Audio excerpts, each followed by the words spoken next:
तो नमस्ते मेरे प्यारे विद्यार्थियों, आप सभी का हमारे इस चैनल में स्वागत है।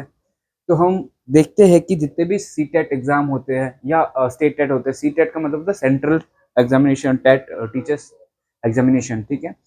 जो सेंट्रल बोर्ड सीबीएसई करवाता है। और उसके बाद में जितने भी स्टेट्स के टेस्ट होते हैं, जो है अपने टीचिंग के लिए एलिजिबिलिटी टेस्ट होते हैं या टेट के टेस्ट होते हैं या टेट के एग्जाम होते हैं, तो उसके रिगार्डिंग हम यहाँ पे बात करेंगे। उसमें जब साइकोलॉजी सब्जेक्ट आता है, उसमें एक टॉपिक चलता है जिसको हम बोलते हैं लर्निंग। तो हम बेसिकली लर्निंग टॉपिक को पढ़ेंगे, समझेंगे कि कैसे इसमें क्या क्या चीज़ें होती है।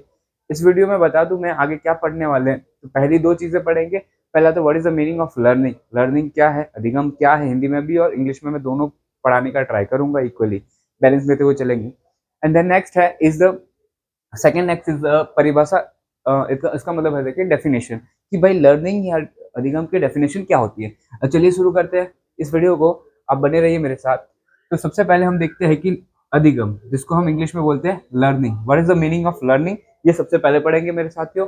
तो यहाँ पे हम देखें प्यारे विद्यार्थी मित्रों कि एक मानसिक प्रक्रिया है लर्निंग, एक मेंटल प्रोसेस है जिसमें जो बच्चा है वो समझने की कोशिश करता है, सीखने की कोशिश करता है, ठीक है। तो देखो, आइए दूसरा हम देखते हैं, आसान सा भाषा में है कि अधिगम करता जो लर्नर होता है। अधिगम करता का मतलब है जो लर्नर है। लर्नर जो है वो स्थायी व्यवहार प्रवृत्त प्रवृत्त करती है।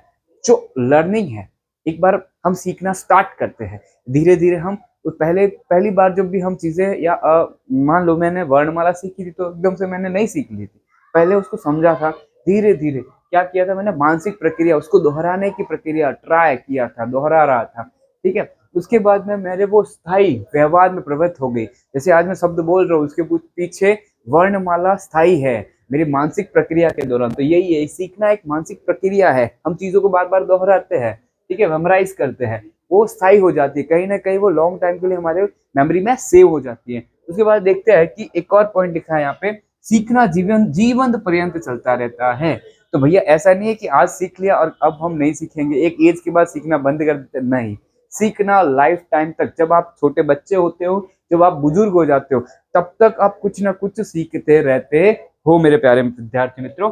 तो सीखना जीवन पर्यंत चलता रहता है। ऐसा तो नहीं कि हम, हाँ, अब कमाने लग गए तो कुछ सीखेंगे नहीं, अपनी स्किल्स पे काम करते कुछ लोग, ठीक है। कुछ लोग बुक्स पढ़ना, बुक से कुछ सीखना, सेल्फ हेल्प बुक बुक पढ़ते हैं, मोट कुछ बहुत सारी चीजें, स्किल सीखते हैं, स्किल प्रैक्टिस करते हैं। तो सीखना ऐसा नहीं कभी बंद होता है, छोटे बच्चे से लेके बड़े बुजुर्ग तक सीखना हमेशा चलता रहता है, सतत प्रक्रिया, ठीक है।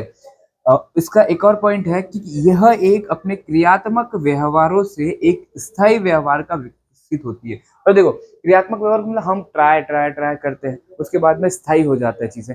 हम एक छोटे से एग्जांपल से समझा देता हूँ मैं आपको। मान लो एक बच्चा है, वो कुछ चीजें नहीं सीख पा रहा, तो वो क्रियात्मक करेगा। जैसे हमने क्रिकेट खेलना जब सीखा होगा, तो क्रिकेट खेलने में एक दिन में ही हमको सिक्स मारना नहीं आ गया, एक दिन में ही हमको फोर मारना नहीं आ गया, एक दिन में ही हमने सेंचुरी नहीं लगा ली। हमने क्रियात्मक लगातार उसको मोटर स्किल के थ्रू हम सीखते गए, प्रैक्टिस करते गए, और वो जो क्रिकेट गेम है हमारे लिए क्या हो गया, एक व्यवहार में विकसित हो गया कि हम सीख सकते हैं, वो भी स्थायी व्यवहार में, ठीक है। तो आगे हम जब क्रिकेट बैट पकड़ेंगे और देखेंगे क्रिकेट को, तो हमको बहुत सारी नॉलेज होगी, क्योंकि हमने बहुत सारे ट्राई एंड एरर किए हैं। आगे हम डेफिनेशन की बात करते हैं मित्रों। तो what is the meaning of अधिगम या लर्निंग, ठीक है, इसके बारे में देखते हैं। तो यहाँ पे देखेंगे कि क्रो एंड क्रो, कुछ हमारे जो मनोवैज्ञानिक हुए या एजुकेशन जो है हमारे शिक्षा शास्त्री हुए, उन्होंने कुछ कुछ डेफिनेशन दी है। जैसे पहली डेफिनेशन है क्रो एंड क्रो की, हमेशा पूछी जाती है, तो आपको हमेशा याद रखना है कि भाई ज्ञान आदत अभिवृत्तियों का अर्जन है। ज्ञान और आदत वो क्या है, अभिवृत्तियों का अर्जन है। हम बहुत सारी चीजें अभिवृत्त करते हैं, ज्ञान और आदत हमारी क्या, अभिवृत्ति का अर्जन है, ठीक है। स्किनर हमारा क्या कहता है भाई, स्किनर कहता है कि व्यवहार एक उत्तरोत्तर अनुकूलन ही सीखना है। व्यवहार में उत्तरोत्तर अनुकूलन, हम लगातार कुछ ना कुछ सीखते रहते हैं ना। हम छोटे बच्चे थे तो हमने क्या किया था, हम सीधे ही दौड़ने भागने लग गए थे, नहीं। हमने क्या किया था, पहले हमने घुटनों के बल चलना सीखा था। उससे पहले हमने रेंगते हुए अपना जो है चलन स्टार्ट किया था। फिर उसने घुटनों के बल चलना सीखे, धीरे धीरे हम खड़े होना सीखे दीवार के सहारे। और छोटा बच्चा जो है फिर धीरे धीरे दौड़ने की क्रिया करता है। तो ये क्या हो रहा है, तो व्यवहार में उत्तरोत्तर अनुकूल ही सीखना है। वही स्किनर कहते हैं कि व्यवहार में उत्तरोत्तर परिवर्तन ही सीखना है। नेक्स्ट हम देखते हैं एक शिक्षा शास्त्री है जिसका नाम है गिलफर्ड। और गिलफर्ड भैया हमें क्या कहते हैं कि व्यवहार के कारण व्यवहार में परिवर्तन, व्यवहार के कारण हमारे व्यवहार में परिवर्तन आता है, वही सीखना है, वही लर्निंग है, ठीक है।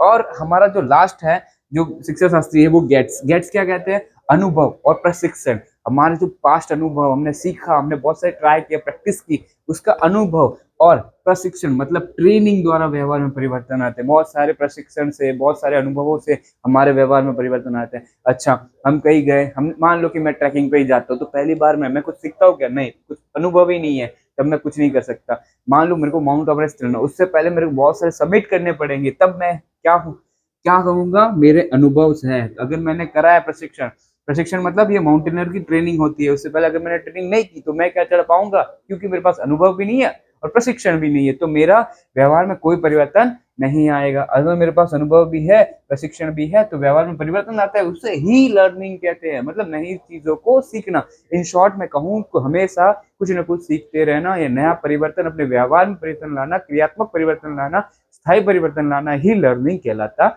है। तो वीडियो अच्छा लगे हुए तो बने रहिए इस वीडियो में, और चैनल पे नए हो तो सब्सक्राइब कर दीजिए। Thank you so much, bye bye, मिलते हैं किसी और वीडियो में।